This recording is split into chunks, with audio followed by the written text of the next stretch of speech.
Hey, this section is called Solving Trigonometric Equations. However, the first thing we're going to do is not actually solving the equations, but just verifying that some given values of x are in fact solutions of that equation. So this is just like if you're going to verify any others. This is essentially checking your answers. So we're going to take whatever x value they give us and put it in place of all of the x's in the equation. And then if the left side and the right side are equal to each other, then it is a solution. Otherwise, it is not. So they give me two values of x here. One is 4 pi over 3 and one is 5 pi over 3. So we're going to test those one at a time. So I'm going to start with 4 pi over 3. I'm putting that in place of x in the original equation here. So that would be 2 sine of 4 pi over 3 plus square root of 3 is equal to 0. So in order to evaluate here, we need to do the trig function portion of this first. It has the highest priority in the order of operations. So we've got sine of 4 pi over 3. 4 pi over 3 is in quadrant 3. And in quadrant 3, sine is negative, so I'm going to go ahead and put a negative. The reference angle for 4 pi over 3 is pi over 3. So on my hand trick, that would be my index finger that I would fold down, and then sine is the number of fingers below the one that's folded down.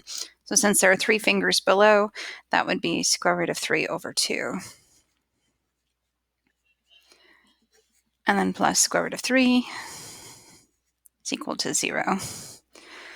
Next, I would need to do this multiplication. So 2 times negative root 3 over 2. The 2's would just cancel. So that would give me a negative square root of 3 plus square root of 3. And a negative and a positive added of the same value added together does in fact equal to 0. So that one checks out. So now I'm going to check the other solution. So I'm going to do it the same way. This time x is 5 pi over 3. So I'm putting in 5 pi over 3 in place of the x.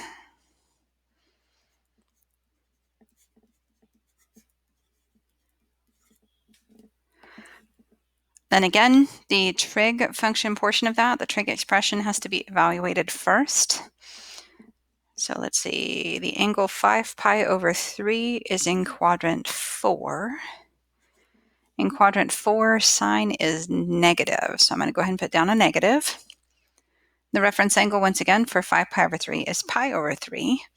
So sine of pi over 3, I'd use the same hand trick there. So that's my index finger that I'd fold down. And sine is the number of fingers below the one that's folded down. So that would be 3 fingers.